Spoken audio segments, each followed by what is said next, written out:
Des semaines que Nicolas Sarkozy attendait cette visite en Libye. Ça va être énorme, disait-il même fin août en coulisses. Le président français va enfin se rendre sur place demain. Il sera accompagné du Premier ministre britannique David Cameron et du philosophe Bernard-Henri Lévy. Un déplacement éclair qui commencera à Tripoli, la capitale, où sont prévues une visite d'hôpital et une rencontre avec les dirigeants du Conseil national de transition. Direction ensuite Benghazi à l'est, la ville d'où est parti le soulèvement contre Kadhafi il y a 6 mois. Nicolas Sarkozy et David Cameron prononceront un discours sur la place de la Liberté. Un déplacement placé bien sûr sous très haute sécurité. 160 policiers des CRS pour la plupart sont en... Bonjour à tous, même si aujourd'hui la formulation paraît tout à fait inadéquate, tant il me semble évident qu'en ce qui me concerne, ce jour ne va pas être un bon jour, mais une journée où je vais encore m'énerver beaucoup. Pourquoi 7 heures du matin, là, vous vous levez pour emmener vos gosses à l'école, vous n'êtes pas encore réveillé, vous n'êtes pas préparé psychologiquement à affronter une nouvelle journée, à apprendre des absurdités et des monstruosités en tout genre. Ça commence très très fort, hein. Petit bandeau sur iTélé, BFM, Libye, visite de Sarkozy, Cameron et BHL. Alors, au stade de l'information, il faut quand même se demander où on est. En fait, pour ce qui me concerne, quand j'avais vu Bernard-Henri Lévy débarquer avec ses potes du Conseil de transition libyen, là, du CNT, je ne sais plus comment ça s'appelle, pour expliquer à Sarkozy ce qu'il était nécessaire de faire, ce qu'il fallait bombarder, où, quand, comment, je me suis déjà demandé voilà, où j'étais, sur quelle planète, et j'ai eu besoin de me pincer. Je me suis pincé, et pourtant je ne me réveillais pas. Ça continuait. J'étais toujours dans cette espèce de cauchemar grotesque où nous avons un élu de la République, le plus grand élu de la République, Nicolas Sarkozy, même si je pense que vous avez deviné ce que je peux penser de ce personnage, qui était proprement en train de court-circuiter son ministre de la Défense, là, ou des Affaires étrangères, Alain Juppé, dont il est entendu dans l'UMP depuis longtemps qu'il est le meilleur d'entre eux, c'est-à-dire le plus intelligent, le plus puissant intellectuellement. Moi je serais assez d'accord avec vous, pas forcément parce que c'est un génie, mais parce que véritablement la concurrence dans vos rangs est absolument inexistante. Il n'est pas complexe d'être le meilleur d'entre vous. Mais je me rends compte que selon Sarkozy, le meilleur de l'UMP, le plus intelligent, n'a pas son mot à dire quand il s'agit d'exercer sur lui l'influence de BHL. Alain Juppé, tout ministre des Affaires étrangères ou de la Défense qu'il puisse être, ne fait pas le poids face à Bernard-Henri Lévy. Donc, faussaire notoire, hein, convaincu de cela, fumiste intégral, dont il n'est pas forcément nécessaire de perdre du temps à faire la démonstration du fait qu'il se contredit parfois d'un mois sur l'autre. On a vu comment il défendait DSK avec un vrai enthousiasme de classe, en n'hésitant pas à expliquer que la présomption d'innocence était importante, alors que on a vu plutôt qu'il venait de dire le contraire. Enfin, on n'est pas du tout à une connerie près de la part de BHL, et vraiment, c'est monstrueux de se dire que ce monsieur-là a expliqué à un pays comme la France qui il devait bombarder, où, quand, comment et pourquoi, et qui devait donc prendre la suite après Kadhafi. Mais alors là, j'ai dû me pincer quand j'ai vu ça, mais ce matin, je me suis pincé, ça ne marche pas, je me réveille toujours pas. A priori, c'est bien la vraie vie, ce qui est en train de se passer. Nous avons bien ce philosophe avec sa barbe de 2 jours pour avoir l'air d'un guérillero, avec ses mèches qui volent au vent et son brushing à 350 €, qui est considéré donc comme un président élu d'une démocratie. Donc démocratie, franchement, au bout d'un moment, mon cul, parce que personne en France n'a jamais voté pour Sarkozy en pensant qu'il nommerait BHL ministre des Affaires étrangères. James Cameron est bien le Premier ministre de l'Angleterre, je ne me trompe pas. Ce n'est pas un chansonnier, c'est pas le David Vendetta ou le Michael Vendetta anglais, ou non, c'est pas de ça qu'on parle. on est en train de parler de l'équivalent du président de la République. Ils sont trois, et l'un d'entre eux est un espèce de philosophe de Médeux. Alors, philosophe de Médeux, c'est pas moi qui le dis, hein. Pierre Desproges en disait exactement la même chose, hein, après avoir visionné des images de BHL en train de se faire entarter la face. Il l'a bien traité de philosophe de Médeux. Et alors, j'aimerais bien quand même que l'un d'entre vous, l'un de mes détracteurs, l'un des turiféraires de ce pseudo-philosophe, ose me dire qu'il a les capacités intellectuelles de contredire ce que disait Desproges. Enfin, si l'un d'entre vous, bande d'enfoirés, arrive à la cheville de Desproges, eh bien moi, je veux bien me faire péter les deux miennes. Donc, à l'heure actuelle, j'arrête pas de me pincer. Franchement, j'en suis allé chercher des clous et un marteau, et je pense que je vais me planter chaque ongle dans le bureau sur lequel je me trouve et depuis lequel je vous parle, parce que véritablement, où est-ce qu'on est ? Qu'est-ce que c'est que ce bordel ? Que le président de la République, d'après le Canard, n'arrête pas de se féliciter du fait que Bernard-Henri Lévy dise tant de bien de lui.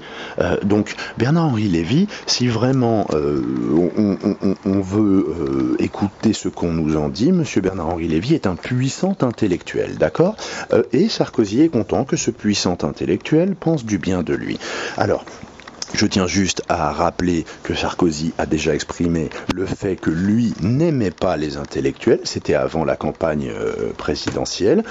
Je suis tout à fait disposé à le croire, vu le niveau de langage qui est le sien, vu le niveau d'anglais qui est le sien pour un président de la République, vu son degré de culture littéraire.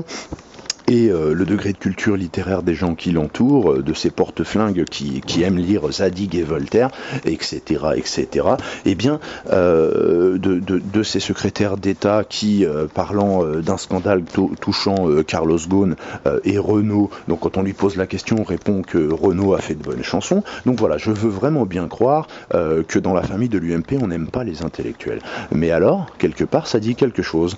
Eh bien, Sarkozy posant ce théorème intéressant. Je n'aime pas les intellectuels, mais j'aime bien BHL et je suis fier qu'il m'estime. Eh bien, nous autorise deux conclusions au choix, celle qu'on préférera.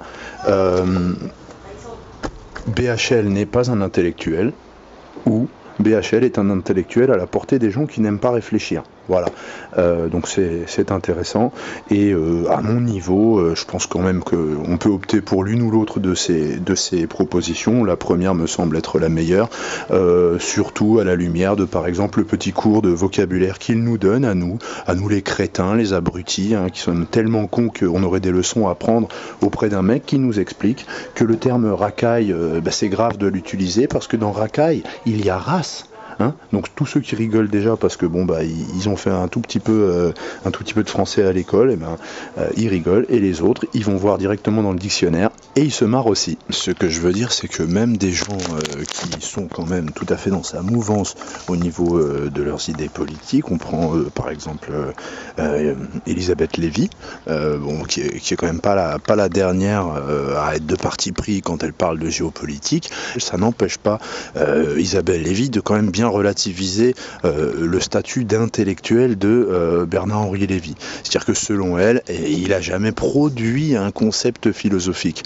Donc voilà, je suis pas sûr que les gens qui ont produit des concepts philosophiques ne soient pas aussi parfois des fumistes. Mais en tout cas, selon Elisabeth Lévy, BHL déjà, a priori, il est bidon. Hein, c'est un philosophe bidon. Alors, vous êtes bien d'accord, il n'y a pas de ministre de la Défense en ce moment, à part BHL, là, puisque c'est lui qui y va, alors que c'est pas sa place. Alors je me dis, Juppé, pourquoi il a des secrétaires, pourquoi il a un ministère, pourquoi il y a des millions qui sont mis en jeu donc pour faire tourner son ministère, alors qu'il suffit de demander l'avis du mari de Ariel Dombal. Voilà, je sais pas, on peut même demander directement à Ariel Dombal, j'en sais rien, moi je ne comprends pas pourquoi pourquoi il n'y a pas l'intégralité des candidats de Sécrétion Story 4 qui viennent avec toute cette belle équipe. Pourquoi faire venir Cameron? Ça n'a aucun intérêt. On fait juste venir Sarkozy, Michael Vendetta, Secret Story, BHL, et puis Pif le chien, Félix le chat, et puis on est bon. Donc il n'y a pas de souci, tout va très très bien, ça nous va. J'espère que Mimi Mati va pas avoir envie de bombarder, je sais pas moi, l'Espagne pour une raison X ou Y. J'espère, parce que on est mal, parce que derrière Jean-Pierre Pernaut va demander à bombarder. Enfin, il y en a marre. Ça devient incroyable. Ça devient ubuesque. Au secours, au secours, au secours. Voilà, moi la question aussi que je voulais poser, c'est dans la règle d'or là qu'on va voter, il y aura aussi le fait de ne pas payer un billet d'avion à BHL, qui a quand même à mon avis largement les moyens de se le payer pour aller jusqu'en Libye, et de ne pas payer non plus l'équipement, la journée de salaire, du service d'ordre massif qui doit certainement, qui à coup sûr encadre la délégation, parce que je suppose que y a aussi des gardes du corps pour lui. Il y a une place dans des déplacements, ça coûte des sous. Pourquoi on paye ça à Bernard-Henri Lévy? Alors Sarkozy, vous vouliez donc nous faire voter une règle d'or, essayez de mettre ça dedans, qu'on arrête de payer des voyages à des gens pour aller faire l'intéressant, pour aller jouer les Jack Bauer, les aventuriers, les Indiana Jones de mes deux, aux frais de la princesse, parce que c'est nous la princesse. J'aime autant vous mettre au courant, franchement, là peut-être qu'on dort pour l'instant, mais quand on va se réveiller, il faut pas s'amuser à venir nous faire un bisou. Hein. On n'est pas en mode bisou, ça va mal finir, vraiment. Je me demande quelle est la prochaine étape. Est-ce qu'on va nommer Bernard-Henri Lévy préfet de Libye ou gouverneur de Libye? Que sais-je encore? Mais enfin, quand on dit que l'attaque de la Libye est une galéjade, que c'est une grande blague, une fumisterie exactement comme celle de l'Afghanistan, qu'il s'agit d'aller chercher du pétrole là-bas et éventuellement également de baser des forces sur place proches du conflit au Moyen-Orient pour éventuellement coincer des pays comme l'Égypte, etc. Entre deux feux, eh bien le fait qu'on ait cet Israël-olâtre patenté, qui soit accepté dans la délégation qui compte quand même 2 présidents, me semble être assez parlant quant à la véracité des allégations qui sont portées quant à l'honnêteté et les vraies raisons de ce conflit à la con, de plus. De plus. Donc je sais pas où vous voulez aller, vous y allez, ça va être sans nous, ça va bientôt cesser toutes ces idioties, il y en a ras-le-bol, c'est complètement incroyable. Je repose la question, où sommes-nous? Il est arrivé dans son véhicule vitre teintée, les apparences d'une visite officielle. Bernard-Henri Lévy sort accompagné de 3 chefs militaires libyens en provenance de Misrata. Le philosophe les a rencontrés en Libye lors d'un voyage dans cette ville martyre en mai dernier. Il leur ouvre maintenant les portes de l'Élysée. Les rebelles demandent de l'aide et des armes. 1 heure plus tard, le message a été transmis au président Sarkozy. Bernard-Henri Lévy persuadé, lui, que l'objectif commun est bien compris. L'idée de Kadhafi restant en Libye, ou même dans un pays limitrophe de la Libye, même dans un pays voisin, est une idée qui est juste impensable. Ils ne l'accepteront jamais.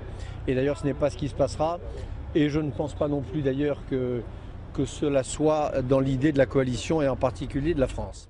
Dans la matinée, pourtant, le ministre français des Affaires étrangères, Alain Juppé, disait que Kadhafi pouvait rester dans son pays, à condition toutefois qu'il reste éloigné bien à l'écart de la vie politique. À se demander qui décide de la position de la France en ce qui concerne la Libye. En mars dernier, Bernard-Henri Lévy participait déjà à une rencontre à l'Élysée organisée par ses soins avec des rebelles libyens pour ce qui sera la reconnaissance officielle par la France du Conseil national de transition. Une décision lourde de conséquences. Alain Juppé, chef de la diplomatie française, n'était même pas au courant.